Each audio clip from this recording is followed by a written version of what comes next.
Hi, I'm Roxanne. Welcome to Yoga Sparks, where just 12 minutes of daily yoga can spark big changes in your mind, body, and spirit. Consistency beats duration. So let's go ahead and get started with your quick and powerful reset. Hey there, it's Roxanne. Welcome to our first chat. This first chat, we're going to talk about props real quick. I've just brought in the quintessential ones that are often used in class. But we have props in yoga to support our body and to enhance our alignment in the yoga poses, as well as they'll increase comfort and for some poses make them more accessible for you to perform. So real quick, we'll talk about, I just have these four. We have blankets, strap, blocks, and the bolster. But as I said, there's certainly other props out there. So for a strap, generally it can be used other ways, but generally it's bringing two body parts closer, if you will. And I'll just show one of many poses where a strap can be helpful. A common one would be a seated forward fold, and where a strap can become handy. So we would strap up our feet, and that is if we don't have the range to take our palm to our foot. I have that. Not everyone has that. But a strap can bring those body parts closer. It can be really helpful to do a seated forward fold with the strap. Then you can walk your hands down.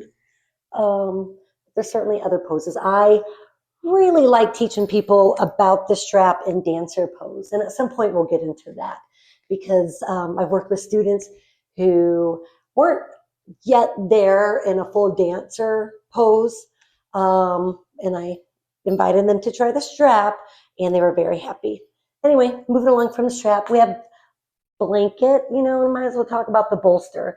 These two are usually often used with restorative yoga, perhaps yin yoga, a slower paced, deep class. But bolster, you can certainly use these in other styles of class as well.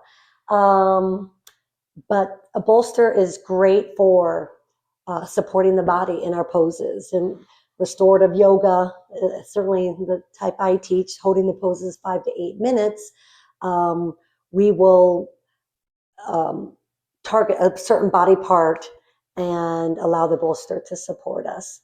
So it's really yummy. It's delicious. Also in meditative practices or beginning any type of yoga class, if we're in a seated pose and going to focus on our breath, some like to elevate the hips and begin their meditative practice elevated, utilizing that bolster to support them and finding comfort.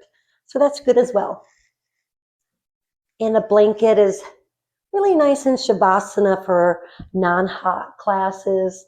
Our final resting pose is Shavasana. And a blanket can be nice to cover us up. Or you can also roll it and use it in different ways for different poses, typically used with restorative yoga. Any blanket will do. And then my favorite, blocks. Blocks should be everybody's best friend in yoga.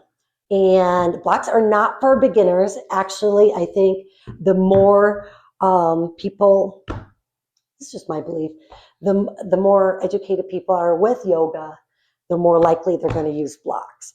So I want to always see people with blocks. And you don't have to go out and purchase blocks. You don't have to go out and purchase any of these things. You can make things work in your house. You can use your own pillow, own blanket. If you don't have a strap, you can use a belt. Blocks, you can use books, little boxes, be clever. But if you do purchase blocks, I really like the cork blocks. I'm not a fan of the spongy blocks that kind of shine during COVID because you could sanitize them with those toilettes. Yeah, not a fan, don't like them. I don't find them very supportive, especially if you're, let's say, triangle pose and you're using a block to support you. It's not so supportive on that palm and that wrist. Anyway, blocks bring the ground closer to you. Yeah, really that simple. You can use it for other things too, to support the head, perhaps in child's pose or pigeon pose. And we'll get into that. But those are the quintessential props that many of us yoga teachers use in practice. But I don't want to forget the mat. And lots of mats out there. I think many of us start with just a general mat from TJ Maxx or Target, and that's fine. But as we evolve, we kind of know what we like in a mat. We try other mats. I've pretty much tried every brand, and I am a huge fan of the Lifeform mat, which I'm on now, and jade mats. And actually, all in all, I prefer a jade mat. Mostly because I practice hot yoga, and a jade mat is the only mat for me that I don't slip on. So, but there's Manduka. Almost everyone I know prefers a Manduka. So shout out to Manduka. Many gyms will have a Manduka, but different strokes for different folks. So give them a try. And that's really all I have to say for props for today, but we'll get into them more as we continue on our journey together. So thanks for tuning in, and we'll spark up later. Bye.